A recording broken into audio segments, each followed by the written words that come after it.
Thank you for watching the ITV drama premiere in association with Midland Bank.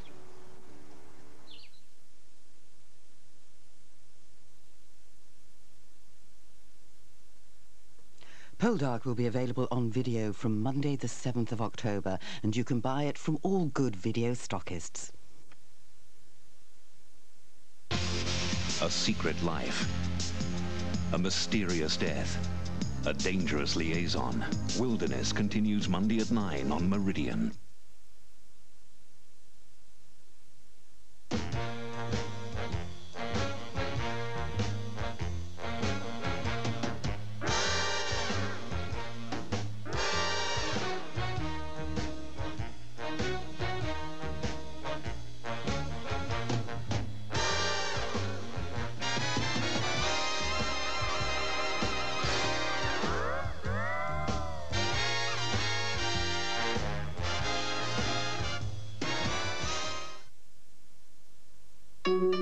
Where do I find my goldfish? You must start with many nothings.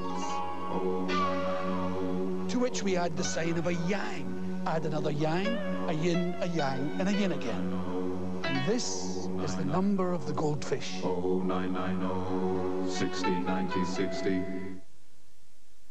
Our man here was having some trouble in the kitchen, so we gave him Mr. Muscle Kitchen Cleaner. It's specially formulated to wipe away grease fast, kill germs, and tackle even tough cooker spills. If only everything was that easy. Mr. Muscle Kitchen Cleaner, now also in lemon. Loves the jobs you hate. There are key moments in everyone's life. Choosing the right pension is one of them. You have to balance high performance with security. General Accident are key people for pensions, and with their Pension Assured Fund, retire on your chosen date and your fund is totally safe. Whatever happens, call General Accident free on 0500 100 200 for exciting returns, safely managed. The Thoroughbred, in many ways, is one of the most glorious of creations. Tattersalls are Europe's leading bloodstock auctioneers. DHL are vital to our contact with the potential buyer. We rely heavily on DHL, but they're very much a part of the team. DHL, we keep your promises. Die Hard 2. We have a code red alert. This is just the beginning. A one-man police force. Freedom. Not yet. Bruce Willis stars in the all-action movie Die Hard 2, Saturday at 9 on Meridian. Looking for answers. Facing the facts. Murder in Black and White, Thursday, 10:40 on Meridian. And at 10:45 tonight, Chiller, the first of a series of 5 dramas. On Meridian News, a Dorset lorry driver goes on trial accused of the murder of the French student Céline Figard. Join me, Jane Wyatt, after the national and international news.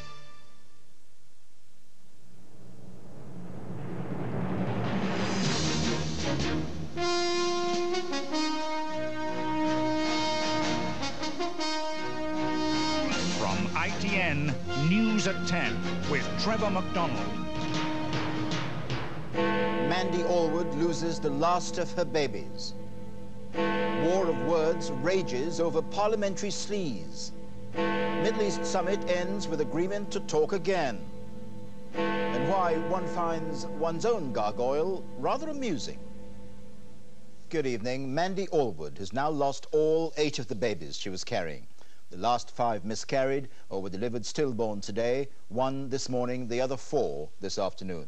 6 were boys, 2 were girls. Miss Allwood, who'd had fertility treatment, went ahead with the full pregnancy against medical advice. She was said this evening to be very sad and tearful, but to have insisted she'd do exactly the same thing again. Our health editor Lawrence McGinty reports. For 2 days and 2 nights in King's College Hospital in London, Mandy Allwood has fought to keep the 8 babies she's been carrying for 19 weeks. But with almost every hour that passed, her hopes were dashed repeatedly. Tonight, the end of this tragic tale, a sad announcement that she'd lost the last 4 surviving babies. 2 were delivered around 3 o'clock, and the last 2 were delivered around 4 o'clock this afternoon. 2 of the babies were girls and 6 were boys. I really didn't know how quickly they would take place. And yes, I think I was perhaps surprised. I think I was asked earlier, would it be hours or days? I thought it would be days. But clearly, I'm a little bit surprised it was hours rather than more. Mandy certainly this afternoon became more and more distraught and disappointed when it was becoming clear that we were moving towards a final conclusion for all 8. Mandy's pregnancy has been controversial ever since she sold her story to a newspaper after rejecting advice from her doctors to abort some of the embryos to give the others a better chance. It's hard to know whether, if the spotlight hadn't been on Mandy, whether she would have chosen differently. But she has the right to choose. She has the right, just as a man has, to not accept the advice she's given by her doctor. Tonight, the anti-abortion group Life said they were saddened by events, but said Mandy had made the right choice. Mandy knows that she tried her best, that she looked after them as best as she could. She did what a mother should do. She tried to protect all of them, and she didn't allow any of them to be deliberately killed. And I think she was very courageous and very pro-life. Mandy's publicist, Max Clifford, said she had no regrets, and he was going to continue to do his job. Just as I'm talking to media people worldwide, and will be tomorrow and probably for the next 2 or 3 days, because this has created, as I say, huge media interest worldwide, and there's a lot of people worldwide that want to talk to Mandy. Tonight in King's College Hospital, Mandy is recovering from a trauma that few others can understand. Lawrence McGinty, News at 10 in South London. The row over parliamentary sleaze spread beyond the former Trade Minister Neil Hamilton today to embroil more than 20 other MPs. They were all given money for their election campaigns by the lobbyist Ian Greer. He insisted today there were no strings attached. But in an astonishing intervention, the Harrods boss, Mohammed Al-Fayed, said he gave money to Mr. Greer after Mr. Greer had told him you could hire MPs like taxis. Adrian Britton reports. The lobbyist Ian Greer was setting out his case in the studios of Westminster today as the latest revelations added another twist to the furore over political funding. Had he taken money from Mohammed Al-Fayed to help fund the election campaigns of 24 MPs? This man certainly did pass me no money at any time. I categorically deny it. It would have been a corrupt act. And I'm not a corrupt person, and my company isn't corrupt. Yet through his spokesman, the Harrods boss tonight issued a defiant rebuttal, saying Mr. Greer had asked for money, claiming you could hire MPs the same way as you hire a taxi. Mr. Greer approached Mr. Al-Fayed and said he needed money for some of the MPs who were going to be fighting the 1986-7 general election. Mr. Al-Fayed agreed to give him money. He gave him 2 cheques, one for 12,000 and one for 6,000 drawn on his personal account. There's no suggestion Mr. Greer's payments bought the services of any MPs, and providing they didn't exceed constituency spending limits, they were legal. But a confidential Conservative Central Office memo demonstrates the party's concern over the donations. The former Tory Director General wrote, the issue clearly does have the potential to embarrass the party. Defence Secretary Michael Portillo was among 21 Tory MPs to receive amounts ranging from £500 to £5,000. But so too did the Liberal Democrats Alan Beath and 2 Labour MPs. According to Mr. Greer, many of the recipients were his personal friends. I have no connection at all with Mr. Greer. The facts of the situation are that during the last general election campaign, Ian Greer Associates made a donation of £200 to Islington South and Finsbury Labour Party. Tonight, at a reception for senior Tories at Downing Street, the Prime Minister was spared a potentially embarrassing meeting with the former Minister who admits accepting 2 payments from Mr. Greer. Neil Hamilton, who had a long-standing invitation, decided not to attend. I'm afraid I'm far too busy just to spend my time in social intercourse and drinking. Yet the revelations of the past 2 days may pale into insignificance compared to the evidence which will be heard when Sir Gordon Downey, the Parliamentary Standards Commissioner, holds his inquiry into the Cash for Questions row. Adrian Britton, News at 10, Westminster.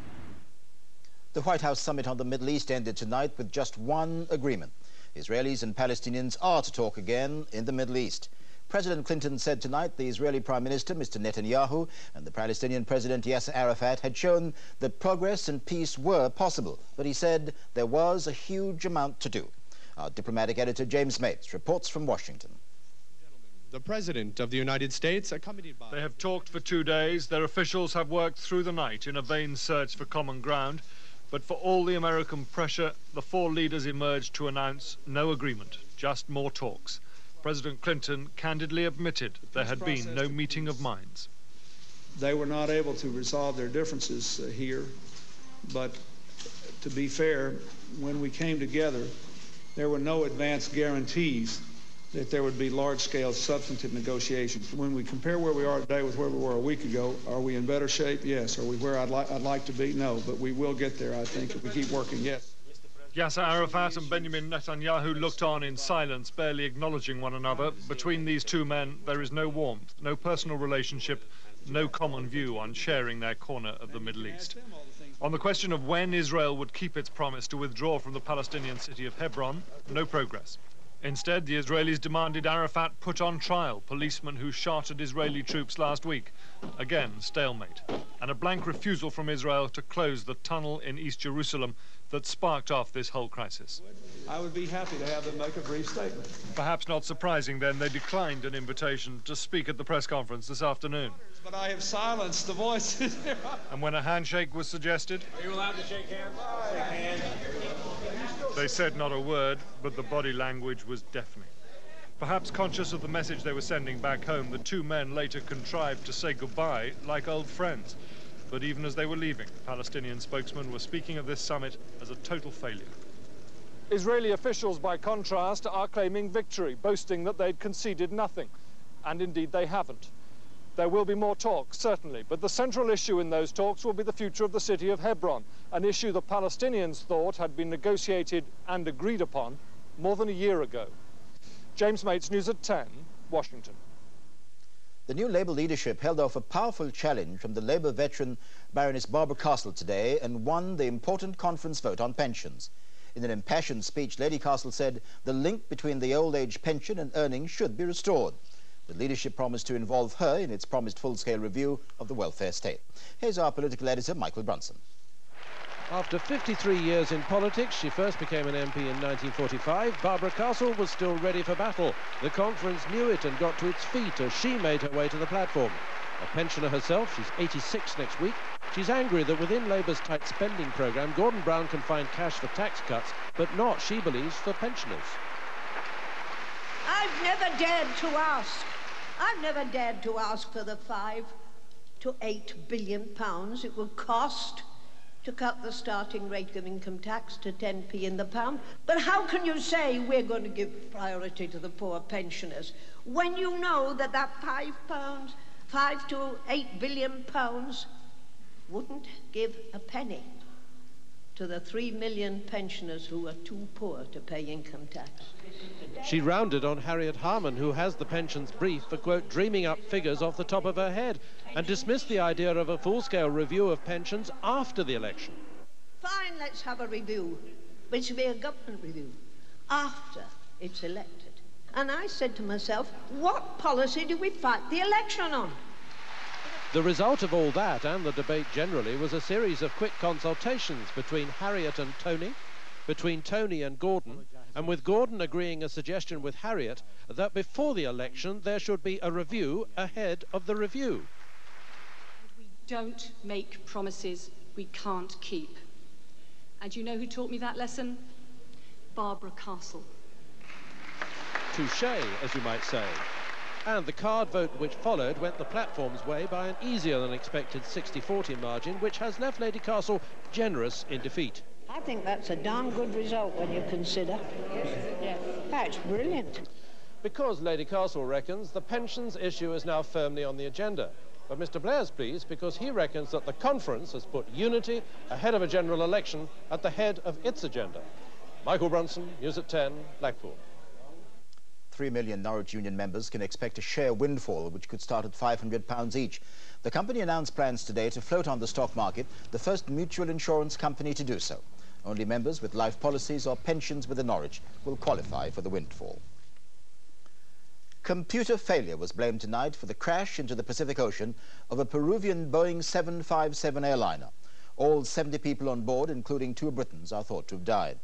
The flight was from Miami to Chile, but the passengers changed planes in the Peruvian capital, Lima. The crash came soon after it took off from there. ITN's Bill Neely reports from Miami. In the icy Pacific waters, there is every sign of tragedy, but no sign of life. The life jackets are empty.